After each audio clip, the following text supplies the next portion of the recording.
Okay, Peter, this is your second lesson, October 7th, 2015, after the famous birthday party. No signs of a hangover. Third lesson. Third lesson, sorry, okay. Let's just see what it looks like. Yeah. Yeah. Push forward. The old wow thing, yeah. Yeah. Kind of throw the hands out. But let's give credit where credit's due. This is really good takeaway. This is perfect. The club is in the right spot. Your hands go straight back. The club goes straight back. Toe of the club is up. I mean, that's just like this guy on the takeaway. So, to be honest, you weren't there before. So, you should be paying me. Exactly. Yeah. Right here. Just like him. Now, what happens is, and then right here, see it's parallel, one of the yellow lines, which means it's all on plane. Butt of the club's at the ball, or just above it. Then you get steep. See how it gets steep? Goes against the yellow line.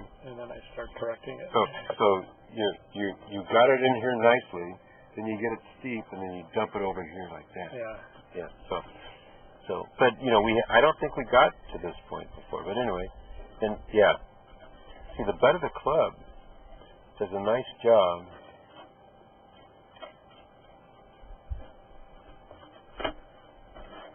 See, I'll give you the answer before I show you the question. See, the butt of the club goes up the red line and down the red line, so it has its own little plane. Goes down the red line. Yours, on the other hand,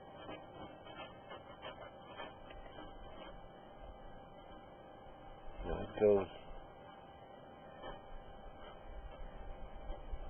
goes pretty straight up. Put an Obama red line in the sand there, huh?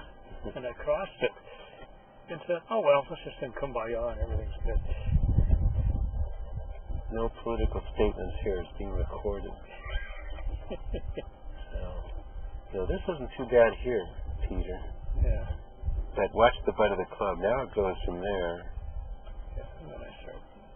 It goes to here. You throw it out towards it. And this is way towards the target. So you got a loop in there. So the hands are going like this. Yeah, I can see that. And then it gets even more out. Now you're throwing it at the ball. Now I'm going to kill that fucking ball.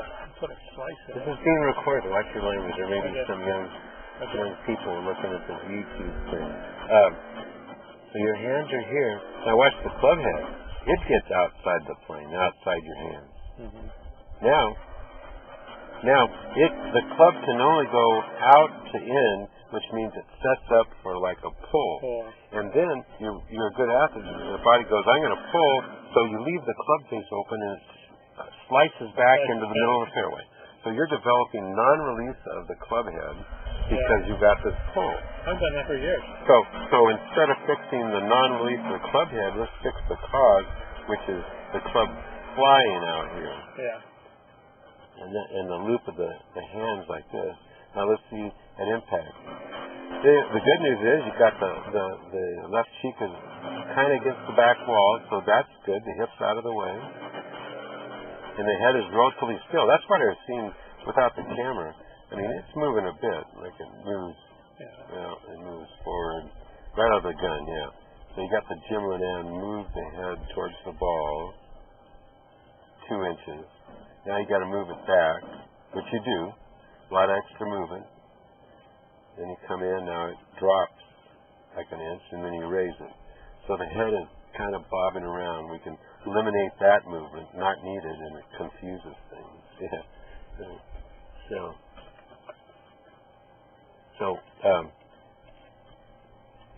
Like this. Okay.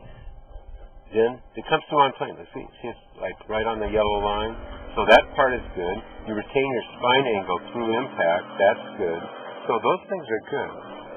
You got a little chicken wing thing going over there. Yeah. But in general,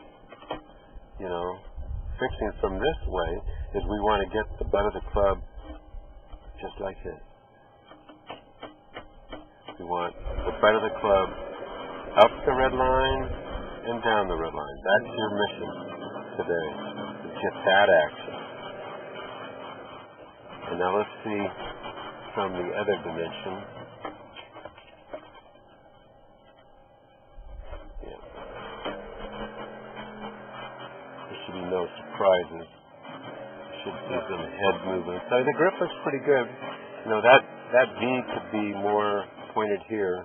Your left V looks like it's good shape. This looks like it's off the left shoulder. So your hands are working the opposite of each other. When you have the V's lined up together and pointed at your right shoulder, or between your ear and your shoulder, they work together. Okay, so then you take away.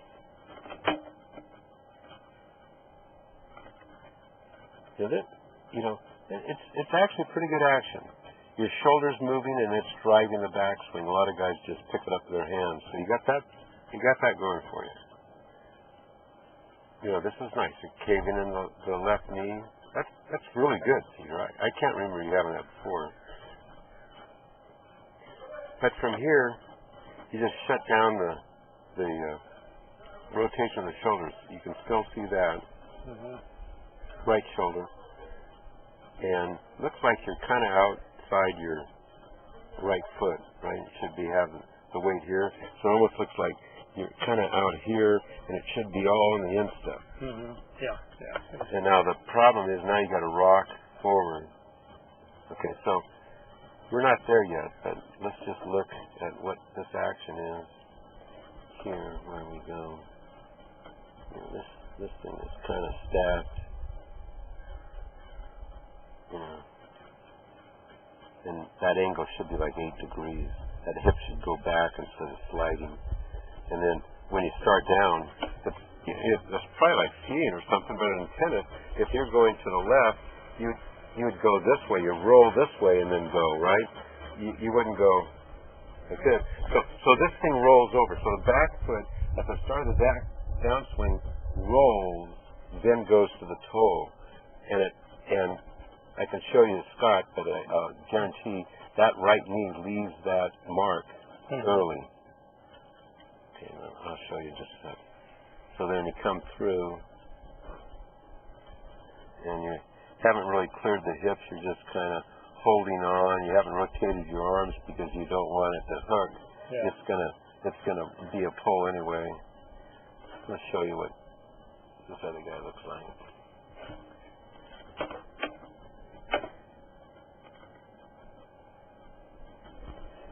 So now watch him. So watch his right knee. See that leaves early? Yeah. You know, his hands are about chest high and it's out like 4 inches. Yeah. You haven't even started moving it off the thing. Yeah. So you got good flexibility. It's just a little late. It's like 2 or 3 clicks late in the video. That's what she said. You wish.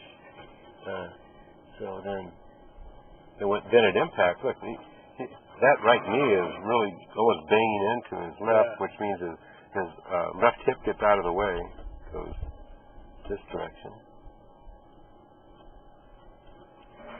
and if it goes that direction, then there's no chicken wing. His hip's out of the way, you know, as opposed to your like this. See that? Yeah. See the chicken wing? Because you really haven't cleared the hips in time. Gobble. Yeah. But this action is good. You're now up in the toe. Okay, this is another thing. See, once he rolls that back foot, then he goes to the toe and you know, can tap down the toe and show the sole of his shoes to the guy behind him. Whereas you keep it on the ground. This is fine for a wedge, but for longer swings, it's like an anchor. See, that's what looks restricted. So it looks like this. You know. So your swing kind of comes in here like this and like this, and we want it. And that heel comes up, then we can get to this position. If it kind of stays, then we end up like this. Yeah, you can't go there. Yeah. So that's the swing that we're looking for. Now, we're not there yet. I say you get in a better position here, coming down. That will be easier for you to take care of. So we don't fix a symptom, we fix the cause. Right. So your mission today is to get the butt of the club up, in this case that purple rope on the mirror, and then the butt of the club down the purple rope. And that will prevent this from out here. See, when you get outside like this and hit the ball, the club comes from the inside, like the hula hoop, back inside. When it comes out here, it changes it. Now, you're coming across here to glancing glow. Sometimes you come across, you may whiff because the angle's this way. If the angle's this way, you're not going to ever whiff. This way, it's only coincident with a ball on short time. So we want the downward arc of this path to be along here, so it's in the hitting area for a long time, as opposed to here, in the hitting area just a short time.